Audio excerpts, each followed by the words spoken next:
Ixi, o Gabriel caiu. A internet dele tava ruim, bichinho. Vai tá até digitando aqui. Então, porque o que eu estudei foi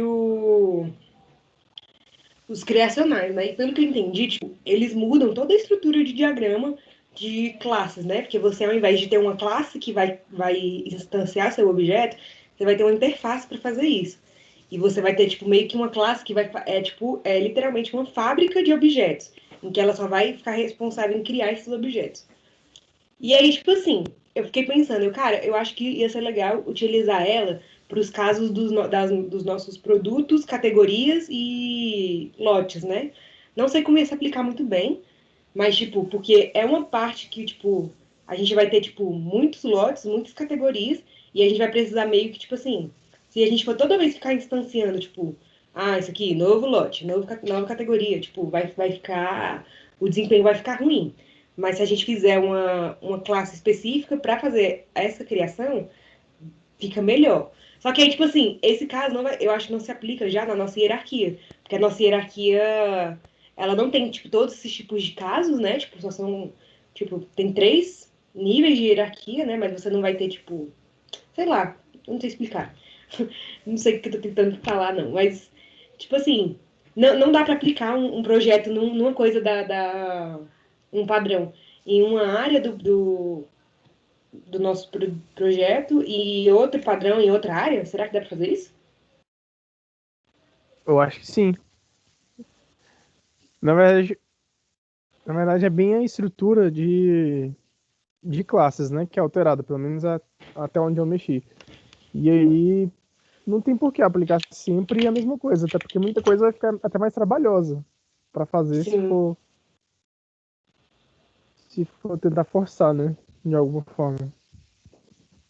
sim.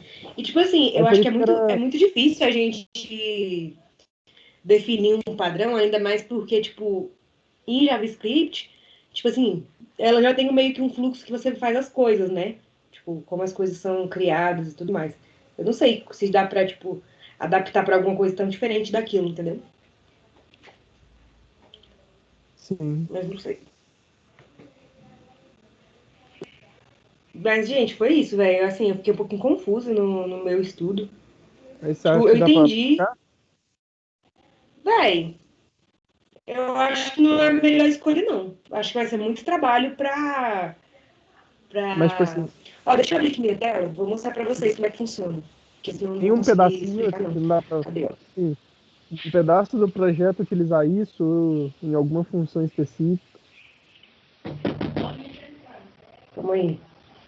Então, eu acho que para um lote, para categoria, eu acho que dava para utilizar o Abstract Factory, que ela lida com famílias de produtos, né? Que a gente poderia usar para fazer uma família de lote ou família de categoria. Mas eu não sei se essa é a melhor. Na verdade, eu nem sei se dá certo, não. Eu tava só pensando. Ó, deixa eu mostrar para vocês aqui, ó. Cadê? Tá em projeto, né? Uhum. Você Ó, arrumou a imagem lá? arrumei. Deixa eu ver se arrumou.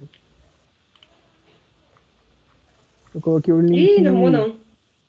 É, eu botei o link. Ah, nem. Vai ter que arrumar. Vai ter que botar com o link normal mesmo de imagem. Cadê? Sim. Ó. Aqui. Ó, tipo assim, ó, aqui tem essa classe create, ó, tem a classe, cadê? A interface produto, que ela você vai falar como é que o seu produto quer ser vai ser, não, mentira, a creator vai falar como o seu produto vai ser criado. Aí a Uhum. Concrete Creator vai chamar essa Creator. Então é a Concrete Creator que realmente cria o produto, né?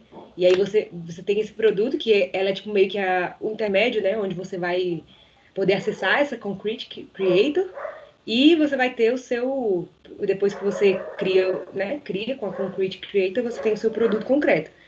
Só que, tipo Uhum. assim, parece que é muito, um rolê muito grande, entendeu? Tipo, porque o nosso não isso é bom pra quando, tipo assim, pelos exemplos que eu vi, né? Tipo, eu vi o exemplo de uma pizzaria. Aí uma pizzaria tem a pizza com a massa tal, tem a pizza desse jeito, pizza, tipo, tem vários tipos de pizza. Aí é bom Uhum. fazer uma fábrica de pizzas. Só que no nosso caso, a gente já tem as nossas. E, tipo, a creator, ela não sabe quem ela vai criar. Ela só vai receber a informação e vai fazer, vai criar. Tipo, ela não precisa saber o que ela tá criando. Ela só cria. E aí, tipo assim, só que no nosso caso, tipo, eu acho que não se aplica pra nossa hierarquia de usuário, porque a gente já tem, tipo, o usuário bem definido e, tipo, não vai ter vários tipos de usuário, a gente já tem a definição de quem são usuários. E, tipo assim, se a gente fosse dividir, tipo, vamos criar vários tipos de usuário. Vai ter o usuário seller, o usuário admin e o owner. Eles iam ter que usar o mesmo template de seller, né? Todo mundo usa o mesmo template. E aí, os métodos de admin iam ter que ser duplicados nos métodos de owner, porque eles iam estar no mesmo nível de hierarquia. E Aham. aí, tipo, não faz sentido você usar. Aí, tipo assim, aí tem o Abstract Factory, né? O método, que Pera, ele já mas se você lida. usasse aquele, se usasse aquele outro para produto, do jeito que tá lá, tipo, do nosso projeto, por exemplo. O problema é Tipo, que o seria uma todo boa, né? Tipo, a gente generaliza, né, o produto. a Tipo, gente faz qualquer generaliza coisa. produtos, só que aí, tipo assim, a gente ia ter que diferenciar os produtos de alguma forma, para ter os tipos de produto. Aí os tipos seriam as categorias, tipo. É, tipo, uma forma de aplicar, né? Eu não sei se é vantajoso. Aparentemente, parece que é só um caminho a mais que uma desvantagem ainda, né? Sim. Quais são os benefícios? Tipo assim, o benefício é porque Eu vou você. pra Ocidental. Dá uma olhadinha nele, se ele não vomitou. Tá. Tipo assim, o seu benefício é porque você não fica ligado, você não fica prendido a instanciação do seu objeto. Porque isso, pelo que eu li lá, é meio. Peraí, Bani. É meio tiro de desempenho, alguma coisa assim. Tipo, se você fica criando muito, se você usa muita instanciação de objeto. Sim. E, e aí, tipo, tá falando aqui, né? Ele elimina a necessidade de montar um código em função de uma classe. Você fica preso mais a interface com a classe. Quando eu saio. É, mas eu acho que essa desvantagem é muito grande Sim, de falando, foi o que criar, eu sei li. lá, um bocado de classe para cada produto. É um caminho muito grande que você tem que percorrer só para criar Exatamente. um objeto. Tipo, ele é legal para quando você realmente, tipo assim, você tem muitos objetos e você, tipo, toda hora fica lá dando new, new, new, new, new. Só que eu não sei se isso vai acontecer no nosso caso. Eu acho que pode acontecer com produto, ainda mais porque vão ter vários produtos. Só que aí a gente vai ter que ter um meio de diferenciar esses produtos, que aí seria pelas categorias. Só que aí, tipo Aham. assim, elas não, tipo, cada categoria não ia ter muito nada de diferente, né? Isso é só o nome mesmo da categoria. Aí, não sei se é. A minha preocupação maior é porque, ó, um dos que eu estudei é muito semelhante a esse aí, e é com a modelagem de banco de dados. Porque muda totalmente, porque a gente está trabalhando lá com uma entidade que ela é referente a tudo quanto é tipo de produto, né? E aí, Uhum. no momento que a gente entra isso aí, eu não tenho ideia de como mapear isso num diagrama de entidade de relacionamento, por exemplo. Como você vai Não, criar uma então, mas é entidade porque que pode criar aqui a outras classe entidades? de fábrica, a classe que vai criar, eu acho que você não tem como você relacionar ela no banco de dados. Ela vai ser só, tipo, literalmente uma fábrica. Você vai lá, coloca o que você quer e ela cria para você. E aí eu acho que o que a gente ia poder conseguir relacionar no banco de dados já é o produto concreto, já é o produto feito. Mas assim, Ah, eu mas aí, fiquei meio confusa, nossa, assim, tipo, acho qual que é é a umas voltas vantagem? muito Sim, é. zoadas, ó.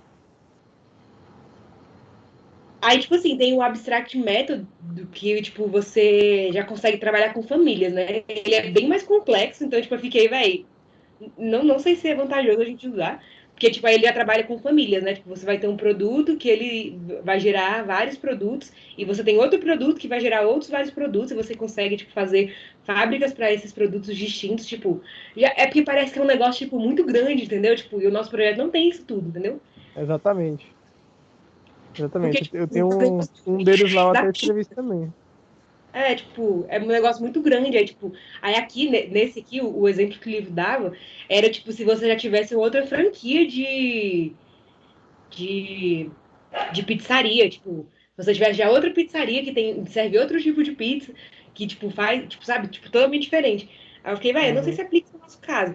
Eu acho que ia aplicar se a gente fizesse tipo, se a gente fizesse a personalização do nosso usuário, né? Tipo, se a gente conseguisse, sei lá, Exatamente. separar a nossa aplicação pelos ramos, né? Tipo, quem for do ramo alimentício vai ter essa funcionalidade diferente, quem for do ramo tal vai ter isso aqui. Só que a gente não vai fazer isso, então eu acho que eu não Exatamente. sei se é vantajoso aplicar. Eu posso perguntar para professor, mas assim, não, eu acho que é muito trabalho, sendo que tem outros métodos aí que devem ser melhores para o nosso projeto. Concordo. Alguém quer falar do seu que estudou? Eu vou falar. Vou compartilhar aqui, que tá na minha branch, que eu ainda não subi. O Graça é muito mais teórico, então é menos coisa voltada para o código e mais coisas voltadas para diagramas e coisas do tipo. O criador, a gente avalia qual classe vai criar uma outra classe ou se a própria classe cria ela mesma. Então, tem algumas formas de avaliar, e aí a gente atribui a uma classe B a responsabilidade de criar uma instância de uma outra classe A, dependendo desses 4 fatores. Se B contém A, ou se B registra A, ou se usa de maneira muito próxima e tal. Então, são coisas que a gente só mudaria nos diagramas. E isso faz com que o código fique menos acoplado possível. Então, ele favorece o acoplamento fraco entre as classes. O especialista, ele é mais ou menos o que o criador faz, que é saber, só que ao invés, o criador, ele faz na criação das instâncias. Já o especialista, ele se preocupa nos métodos que vão ser criados e atribui responsabilidades. Então, tipo, por exemplo, eu tenho uma venda e eu quero calcular o total. Aí a gente vai ver se o produto consegue calcular o total, sendo que ele não tem todos esses dados. Então, a gente meio que atribui as responsabilidades corretas para cada classe. E aí ele também favorece o acoplamento fraco entre as classes e fica distribuído de forma necessária, né? Cada coisa. O baixo acoplamento, que é comum entre vários padrões, que ele causa menor dependência entre as classes, que a mudança em uma classe não vai causar tanto impacto nas outras, é mais fácil para manutenção e para utilizar e para reutilizar. Se a gente mexer numa classe com o baixo acoplamento, uma outra classe é muito dificilmente afetada. Aí tem a alta coesão. Só um minutinho.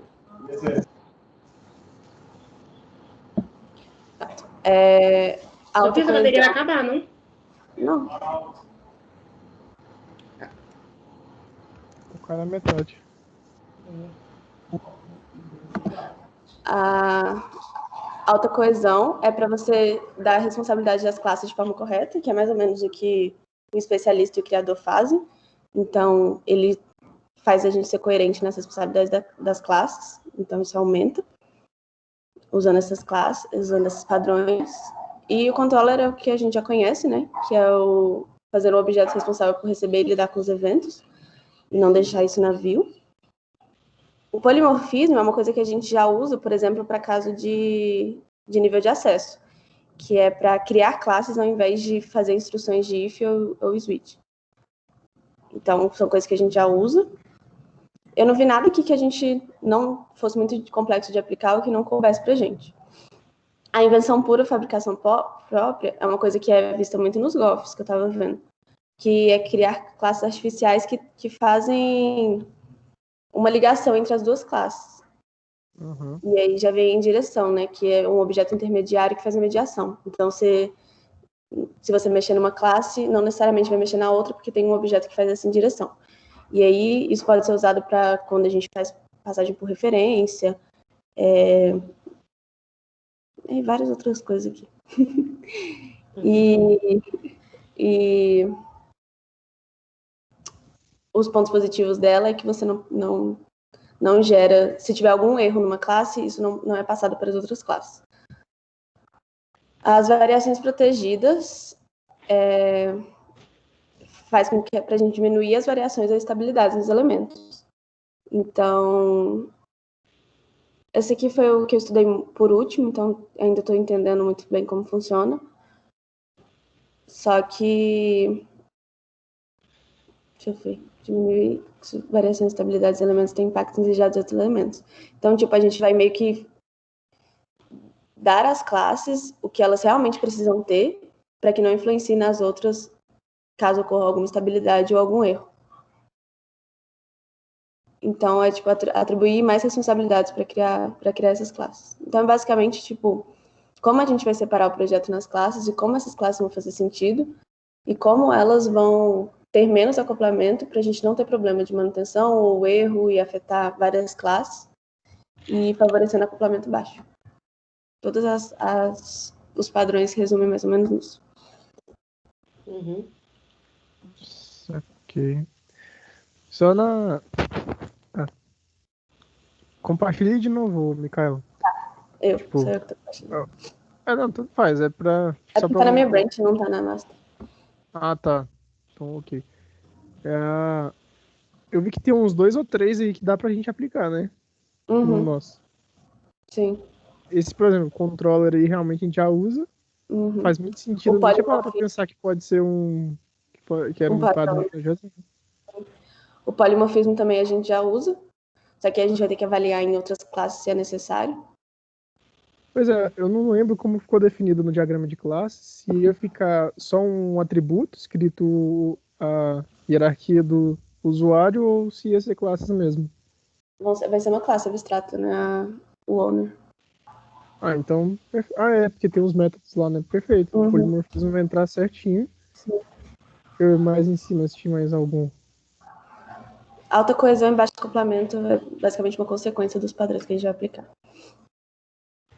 Isso aqui. O especialista a gente tem que aplicar, com certeza. Exatamente. E o criador também. Só que o criador, ele vai gerar... Eu não sei como vai ficar essa mudança. Eu ainda estava vendo os documentos que vão ser alterados. Mas, por exemplo, o diagrama de classe. Aí eu não sei se a gente tem que especificar qual classe é criadora de outro e tal. Eu acho que sim. Que não é uma coisa difícil também. Se a classe for criadora dela mesma, ok. Se ela for responsável... Eu fiquei na dúvida. Como que seria na prática? Tipo, em qual classe que a gente já tem que seria utilizado? Eu acho que é o owner, o admin, ele cria o colaborador, né? Isso. Não, mas aí... Ele tem todos os dados do colaborador. O primeiro questionamento: quais classes possuem? Então, pera. Esse modelo diz que uma classe, o criador, no caso o owner, ele pode criar objetos de outra classe, é isso? Sim. Não, isso aí aplica realmente, perfeitamente.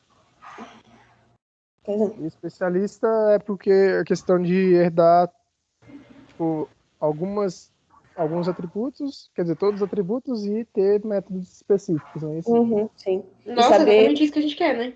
Sim. E saber onde que esses métodos vão ficar. Pra gente não ter problema de ficar requisitando muitas coisas de outra classe e colocar numa classe que realmente seja mais responsável por ela e faça menos requisições possíveis. Dá pra fazer um diagrama de classes mesmo com esse detalhamento todinho. Tipo assim, nessa parte aqui a gente vai usar isso aqui, isso aqui, isso aqui. Sim. Nessa classe vai usar isso. Muito bom. Esse ficou muito bom. Eu gostei muito do Grasp. Eles são é mais teórico, né? Então são coisas que realmente vão agregar pra gente, eu acho. E ajudar a gente a não ter menos problema na hora de código e tudo. O que eu achei do Goff é porque como ele é muito orientado a objeto, e o nosso caso, tipo assim, com o JavaScript, né, a gente não tem toda essa preocupação com orientação a objetos, parece que a gente vai ficar forçando a barra, sabe? Tipo, assim, a gente vai usar o TypeScript, né? O TypeScript, ele é mais assim, tem um suporte melhor, porque o JavaScript, ele realmente não é orientado a objeto, não. O que a gente tem é só gambiarra, tipo, eles meio que fizeram um jeito de deixar parecido com orientação a objeto para quem gosta de usar padrão poder usar, né? Mas é realmente mais complicadozinho, ele não tem todo esse negócio de implementação e tudo mais. O TypeScript tem, por isso que eu acho que a gente devia usar o TypeScript mesmo no nosso projeto. Grid. Podemos. O problema é só estudo mesmo, que eu nunca mexi com TypeScript, mas... Parece muito JavaScript. Você É. programa JavaScript que tá em TypeScript também. Mas alguém quer falar do projeto que estudou? Podemos ser. É porque a parte que o Pedro e o Gabriel estavam falando não foi gravada. Se vocês quiserem falar de novo aí, Coloca no meu eu então. coloco aqui. Estrutural 1.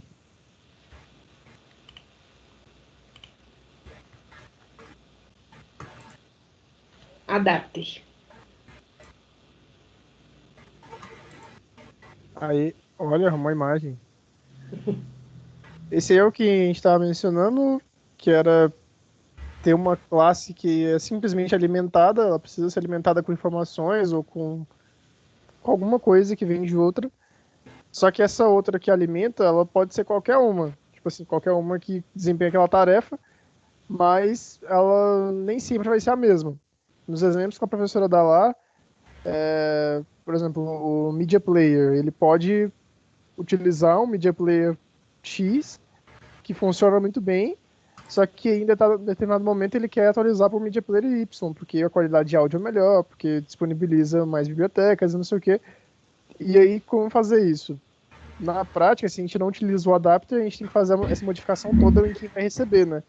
Assim, ele meio que tem que apagar e escrever de novo baseado no que está fornecendo. E aí, não.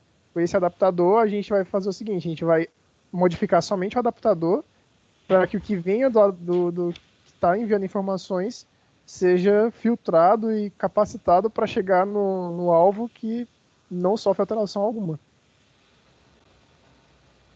E aí o exemplo que o Gabriel tinha colocado lá no estudo, que eu tinha visto lá no Note, é justamente esse do gráfico. E aplica perfeitamente. Porque a gente gera em JSON, né, a nossa base de dados a gente vai recuperar por meio de JSONs. E o gráfico, ele estava dando um exemplo de que ele pode ser alimentado por um XML, né? Então essa adaptação é justamente pegar um JSON e transformar no XML. Mas se em algum momento a gente, sei lá, trocou nossa base de dados inteira, não é mais JSON que vem. A gente está trabalhando com CSV, por exemplo. Teria que modificar a parte de gráfico todinha, né? Para conseguir receber CSV e transformar para XML. Mas se a gente tem essa classe intermediadora, a gente não tem que fazer nada na classe principal, né? Que é de mostrar que aqui está recebendo, que aqui está sendo servida. Entendeu? Uhum. É uma boa para os gráficos, né? Porque a gente não sabe muito bem como é que vai funcionar ainda. Exatamente. E é muito capaz de mudar também, né? Tipo, as coisas vão atualizando. Exatamente. E a outra é a... A outra é a Composite. Ela é um pouco mais teórica também. Tipo assim, claro, tem a prática lá, tem os exemplos que a professora até deu lá, porque ela mesma falava, né? Eu entendo que vocês estão totalmente perdidos agora. Mas ela é muito parecida com a Criador, que a Sofia mencionou. Que ela acontece o seguinte: uma classe principal, ela tem várias folhas, né? Que são classes que são que implementam os métodos dessa classe principal. Essa classe principal é uma interface, então é uma classe abstrata mesmo. E aí ela tem várias folhas que são implementações dela. E aí tem uma das folhas que ela tem a capacidade de criar folhas. Ela pode adicionar ou remover. Folhas no sentido de grafo, de árvore mesmo. Aí na prática, como é que ficaria? Né? Um exemplo prático. Ela fala sobre trechos. Assim, para eu chegar em determinado local, eu posso ter vários trechos, né? Para eu chegar em determinado local. Mas aí eu tenho uma classe que se chama caminho, que ela consegue unir vários trechos, ela consegue criar e remover trechos. Então, se o meu objetivo é chegar, ela dá um exemplo lá, chegar em casa, eu posso ter o trecho que é ônibus, ter o trecho que é bicicleta, ter o trecho que é avião.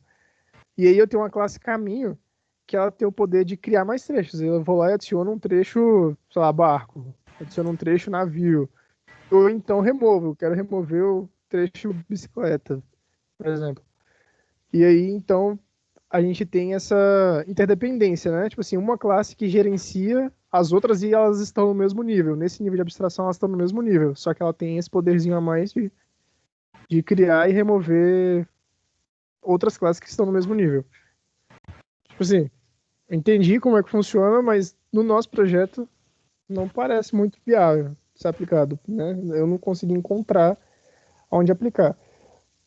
O local mais próximo seria a questão de produto, né? Que seria justamente, sei lá, um produto master, um produto X, sei lá, que tem poder de adicionar outros produtos.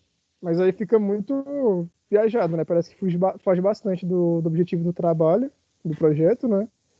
Além de que a modelagem de banco de dados é muito modificada, não tenho nenhuma noção de como armazenar isso, como armazenar as informações disso. Realmente.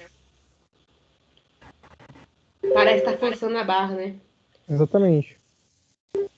Tanto é que eu coloquei aí, né? Tipo assim, é possível? Eu acho que todos esses são possíveis de aplicar. O problema é que alguns vai dar mais trabalho do que se eu não estivesse aplicando nenhum. Entendeu? Uhum. Gabriéis, querem falar alguma coisa? Eu tinha estudado o Adapter, mas aí o Pedro já explicou tudo certinho e tal. Não consegui estudar muita coisa, então. Não.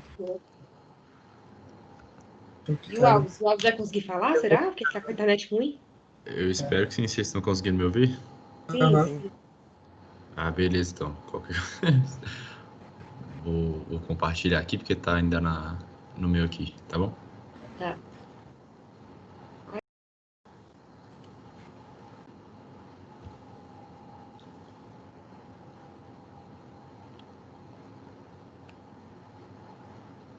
Estão Aí. conseguindo enxergar? Uhum. Beleza.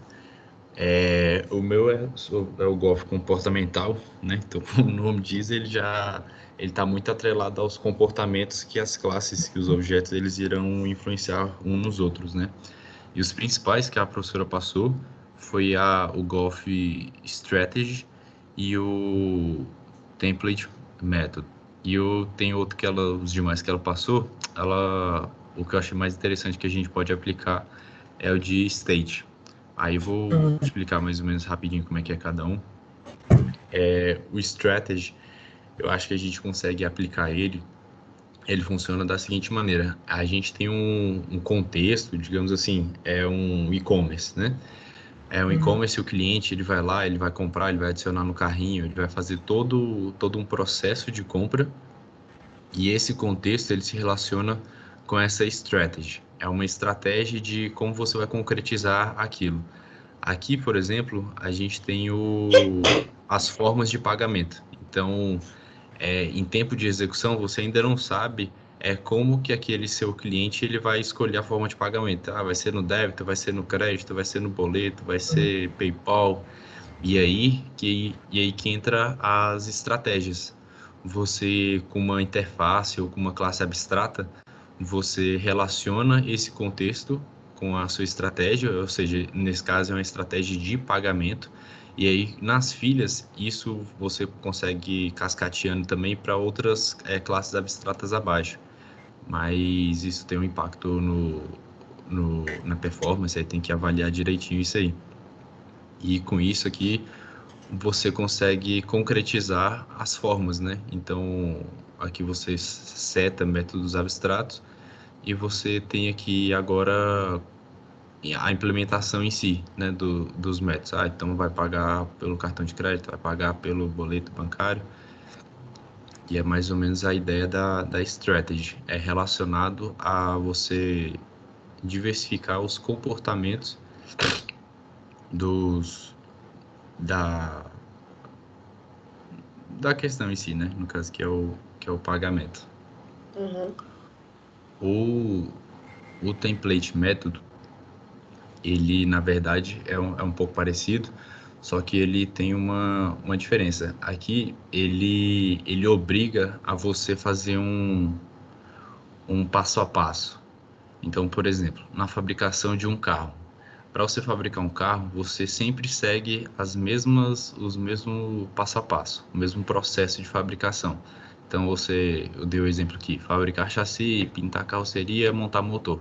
Isso, independente do carro, ele vai seguir essa ordem e você seta isso obrigatoriamente numa classe abstrata. Não pode ser em um template, numa interface, porque na interface você coloca só a assinatura, né? E já na classe abstrata você tem a oportunidade de você já colocar o corpo e pelo template method você é obrigado a fazer isso.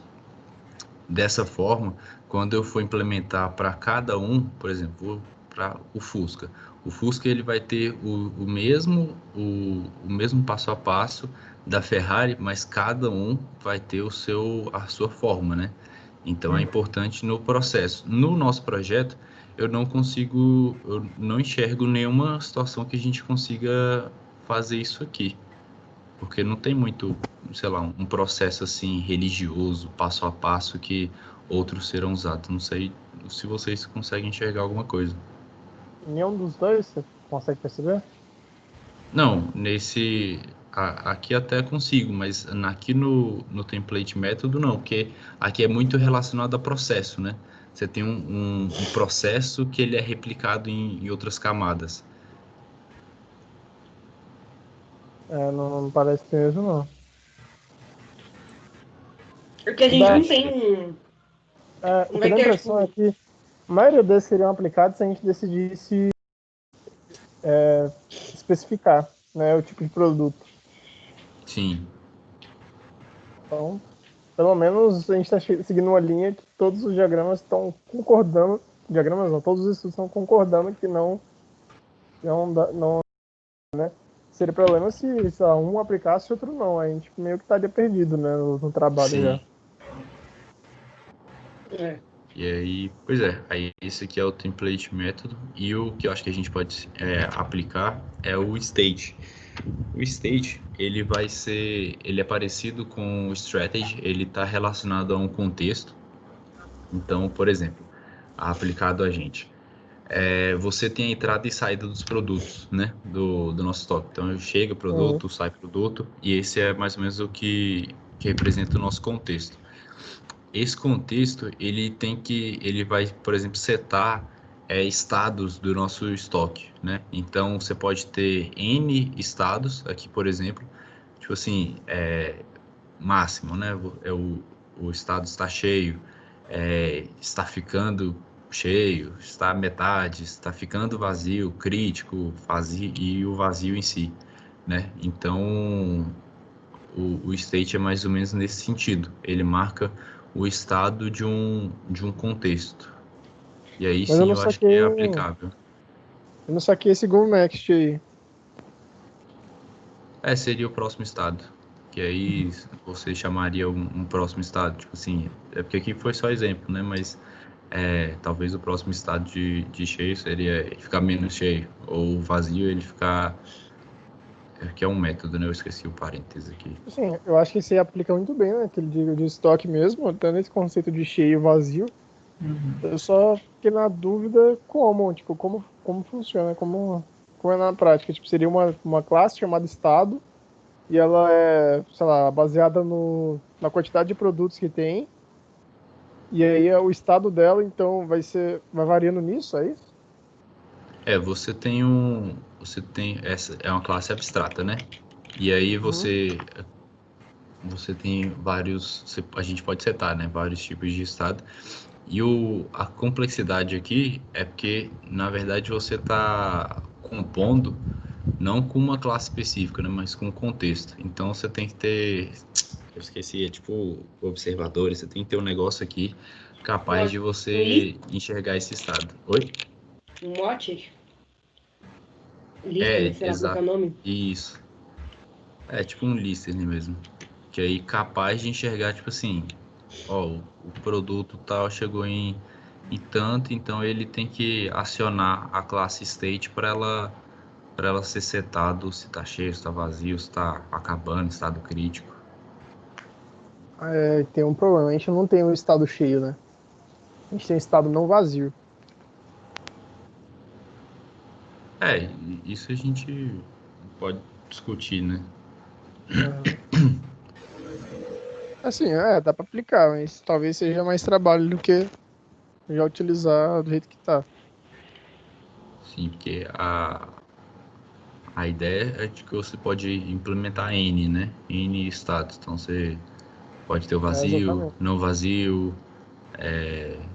sei lá, estoque lotado, coisa do tipo. Exatamente, aí tá a vantagem, né? Poder utilizar essa quantidade variável de estados. A gente não mexe, né, com isso. Sim.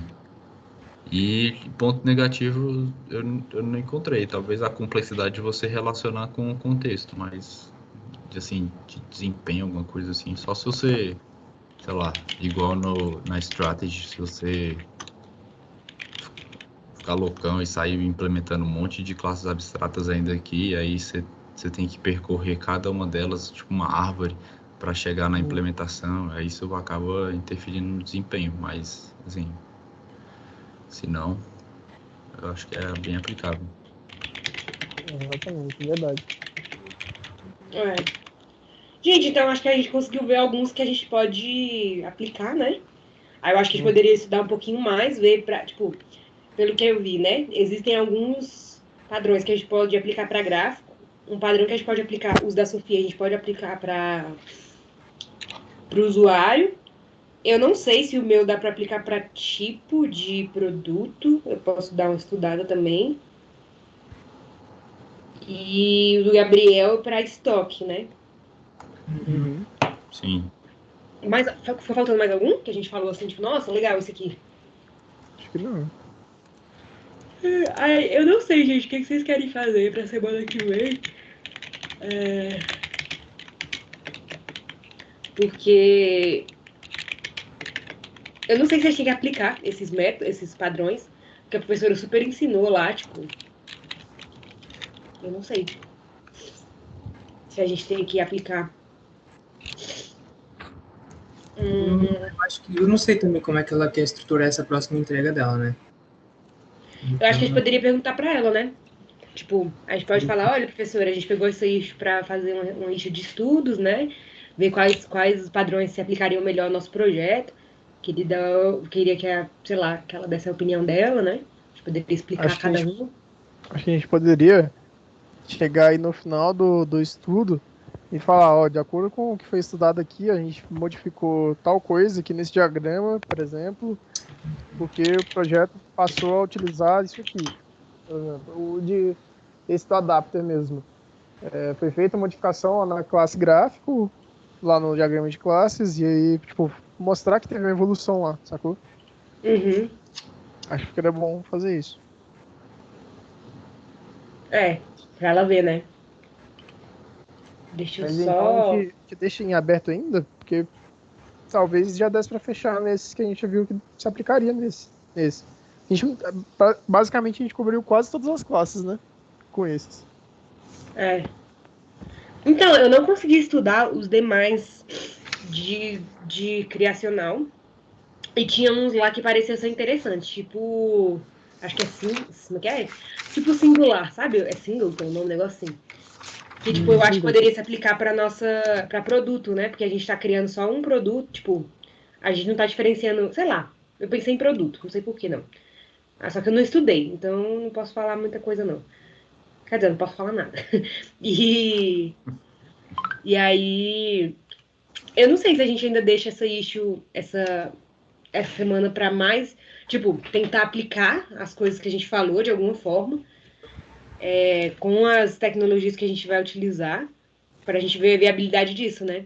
É porque, tipo, pelo menos no que eu tava vendo, nas aulas dela sobre criacional, você usa o criacional quando você tá lá, tipo, vou construir aqui um objeto, e na sua aplicação você começa a ver que tem muitos new, ou então muito if else você cria isso, if pois else você é. cria aquilo. E, tipo, a gente ainda não sabe como vai funcionar no nosso, né? Então eu não sei como a gente consegue testar isso, sabe? Eu realmente estou meio perdida. Mas eu acho que é normal, velho. Porque a gente não tem nada muito concreto ainda, entendeu? Pra bater o olho e falar, nossa, isso aqui caberia isso aqui e tal. Claro que É. tem ideia, né? Mas eu acho que é muito mais fácil quando você vê no código. Eu não sei se já é bom a gente começar a codar, tipo, pra gente conseguir Eu ver. acho que é agora certo agora de pelo menos começar as implementações, entendeu? Uhum. Uhum. Tipo assim, à medida Definições que de classe. todo mundo assim, é bom começar, por exemplo, já começar a dividir, não começar a dividir agora, né? A gente precisa terminar de setar os ambientes, tá. Mas já a partir de, tipo, o mais cedo possível, começar a implementar uma coisinha ali ou coisinha aqui, entendeu? E todo mundo já ficar meio que atento à medida que for mexendo, né?